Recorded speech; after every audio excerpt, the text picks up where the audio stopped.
Good morning students, this is Junita Mukherjee once again in SS Public School giving you the topic that is streamline flow in class 11 physics. So let us start this particular topic. In this particular topic we have discussed about the typical trajectory of the fluid particles. In this particular thing, if it is moving like this, there will be a certain point where the P lies, unlike this, like this, like this, these points will be moving through it. So streamline flow means the object, this particular water has a streamline flow itself, that is it is cutting from one point to the another point by its flow itself. Okay, a region of a streamline flow is given by this particular value, that is the liquid from point P to point Q. The liquid entering point P will be equal to liquid entering from the point Q going out from the point Q itself. Both the regions will be equal to each other. That is rho P AP V del T. That is rho R A R V R del T will be equal to rho Q AQ. This particular region will be defined by R.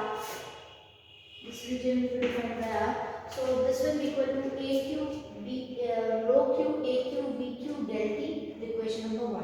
This is the flow of incompressible fluid, that is rho P, rho is equals to rho R is equals to rho Q. This first equation will be reduced to AP Vp is equals to R VR is equals to AQ VQ. This is equation of continuity where AB is a constant.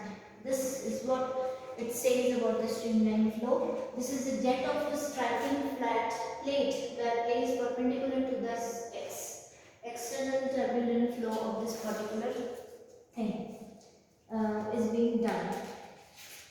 So example of it's an example of a turbulent flow itself. Now how it is being done, let us see. So far we have studied fluid at rest. The study of the fluid is motion is known as the fluid dynamics. When a water tap is turned on slowly the water flows in smooth initially but loses its smoothness when the speed of the outflow is increased. In studying the motion of the fluid, we focus our attention on what is happening to the various fluid particles at a particular point in a space at a particular time. The flow of the fluid is said to be steady if at any given point the velocity of each particles remains constant in time. This does not mean that the velocity at different points in space is same. The velocity of the particular particle may change at its moves from one point to another. That is, at some point of the particle may have a different velocity, but every other particle which passes the second point behaves exactly as the previous particle that was just past that point. Each particle flows a smooth path and path of the particle does not cross each other. So here it has been told that is at some other point of the particle may have a different velocity, but every other particle which passes the second point behaves exactly as the previous particle that has just passed that point. Each particle flows a smooth path and the path of the particle do not cross each other. The path taken by a fluid particle under a steady flow in a streamline, it is defined as a curve whose tangent at a point is in the direction of the fluid velocity at that point. Consider the path of the particle as shown in the figures 10.7a. The curve describes how a fluid particle moves with time. The curve PQ is like a permanent map of fluid flow indicating how the fluid streams. No two streamline can cross, for if they do,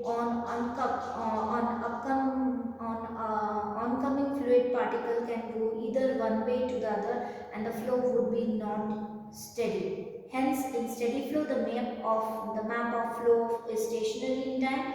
How we do not draw closely space streamline. If we intend to show streamline of where every flowing particle, we would end up with the continuum of lines.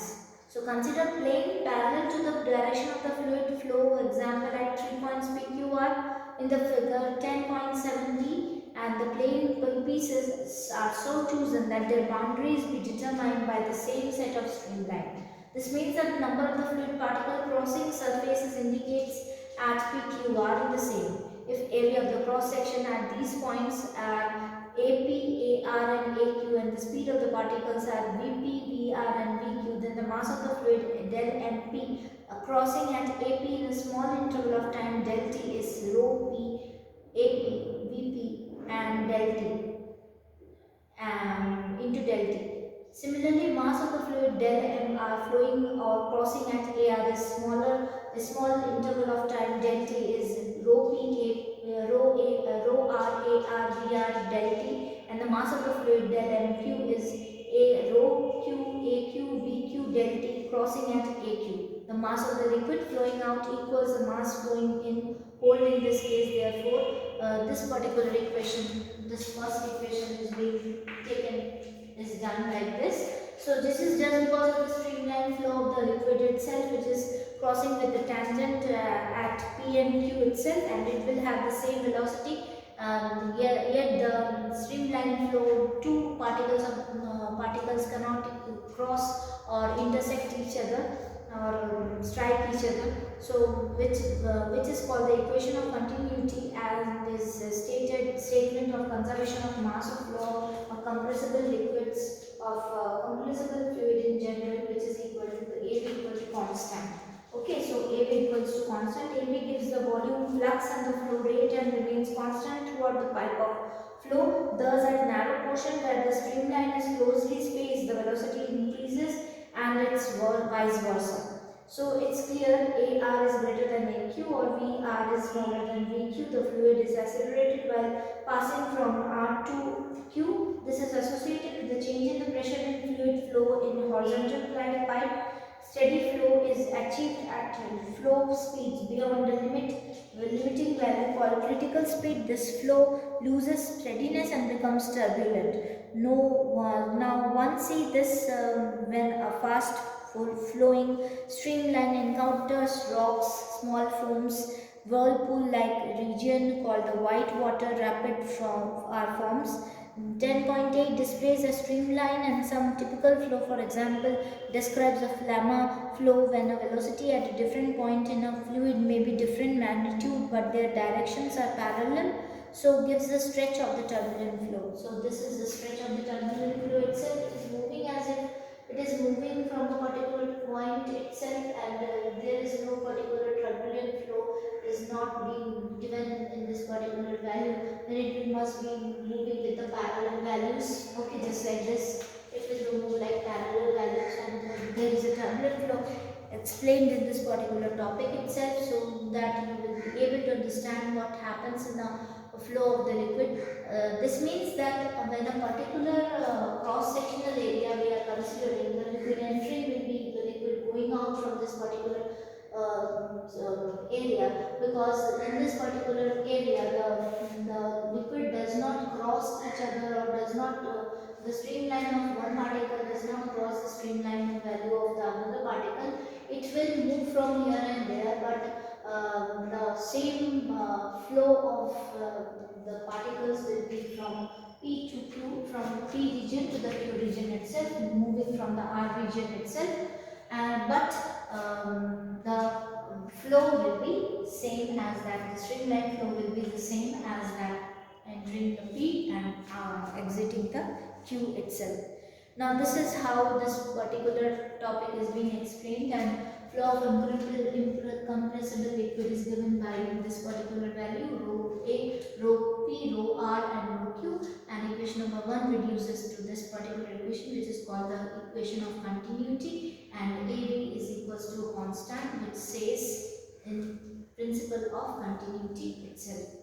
So this particular value is a constant, and these three values will be equal to each other in a case of a streamline flow, not in the case of a turbulent flow itself. Okay, so so many things are being given in their book itself, but the streamline flow will be like this only, which is the principle of continuity itself. Now next topic will be the Bernoulli principle, which I am going to tell you, which is the Bernoulli principle. I will tell you about that, and next we will also discuss about the Torricelli's law, the speed of flux, and venturi meter, then dynamic lift, and so many topics are left out in this particular chapter to be over. So looking forward for yet another topic in the next series. Thank you, students.